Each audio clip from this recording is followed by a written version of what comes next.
भोपाल के Gandhi medical college में Covaxin के ट्रायल की तैयारियां पूरी हो चुकी है। जल्द ही ट्रायल शुरू किए जाएंगे। देखिए खबर। गांधी मेडिकल कॉलेज में वैक्सीन के ट्रायल की तैयारियां अब पूरी हो चुकी है। इंफ्रास्ट्रक्चर के साथ साथ एथिकल क्लियरेंस भी हो चुका है। अब जल्द ही यह ट्रायल शुरू होंगे। नित लोगों के लिए एक सूचना दी जाएगी, फिर वो वॉलंटियर्स होते हैं हमारे पास आएंगे। कुल हमें टोटल 1000 लोगों का ट्रायल करना है और उससे संबंधित जो भी हम ब्लड टेस्ट करेंगे, उनके RT-PCR करेंगे और उनको हम 2 डोज देंगे, एक डोज पहला और एक 28 दिन बाद दूसरा। वो जो हम उनकी ब्लड सैंपल और RT-PCR का सैंपल करेंगे, वो दोनों उनको हमको सीरम और RT-PCR का जो स्वाब है उसको संभाल कर रखना है। उसके लिए -20 और -80 के 2 फ्रीज़र की आवश्यकता है। उसकी भी व्यवस्था आज हो चुकी है और उसको 1 साल तक गाइडलाइंस के अनुसार उसको हमें सुरक्षित रखना है।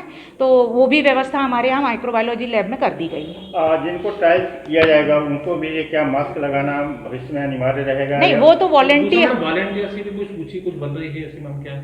नहीं, वॉलंटियर्स तो खुद ही वॉलंटियर करेंगे और उसकी गाइडलाइन बनी हुई है कि उनके घर में किसी को कोरोना नहीं होना चाहिए।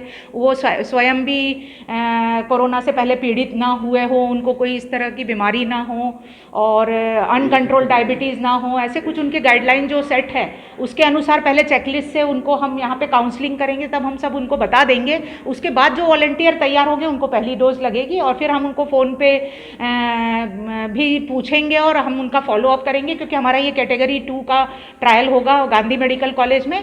तो फिर 1 महीने बाद उनको बुलाएंगे और समय समय पर जैसी गाइडलाइन है उसके अनुसार उनका फॉलोअप हम करते जाएंगे और पूरा 1 साल तक हम इसका पूरा विवरण जो है हमारे पास सुरक्षित रखेंगे और फिर हम इसको ICMR को भेजेंगे। ICMR जो है उन्होंने 2 तरह का बनाया, एक जो है पेशेंट क्लाइंट बोलते हैं जिसको, और एक प्लेसिबो रहेगा।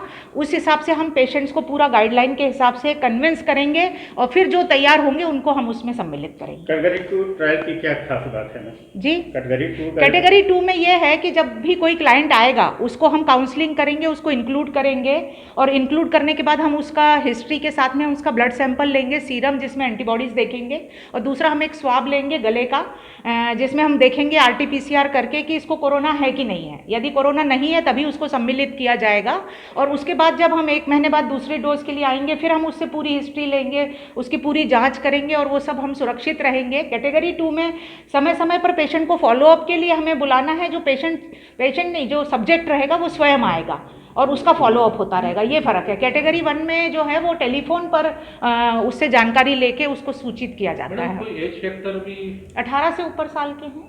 हाँ, नहीं, इसमें जैसे मैडम डायबिटीज़ में यदि कंट्रोल डायबिटीज़ है और सब उसके ब्लड सैंपल हम इन्वेस्टिगेशन करेंगे। अनकंट्रोल डायबिटीज़ है, इंसुलिन है जिसका बिल्कुल ही कंट्रोल में नहीं है या एक्यूट उसको कोई इन्फेक्शन है, तो फिर उसको नहीं ट्रायल में लेंगे हम।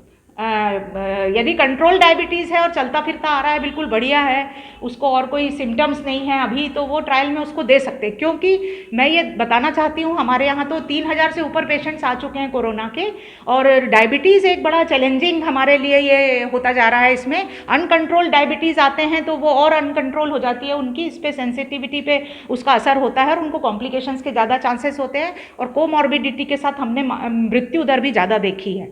तो इसलिए सब बिल्कुल कंट्रोल में ये रहे। हाई रिस्क के जो पेशेंट्स हैं उनको ना हो और हो तो जल्दी डिटेक्शन हो जाए, नहीं तो उनमें मॉर्टेलिटी बहुत ज़्यादा है।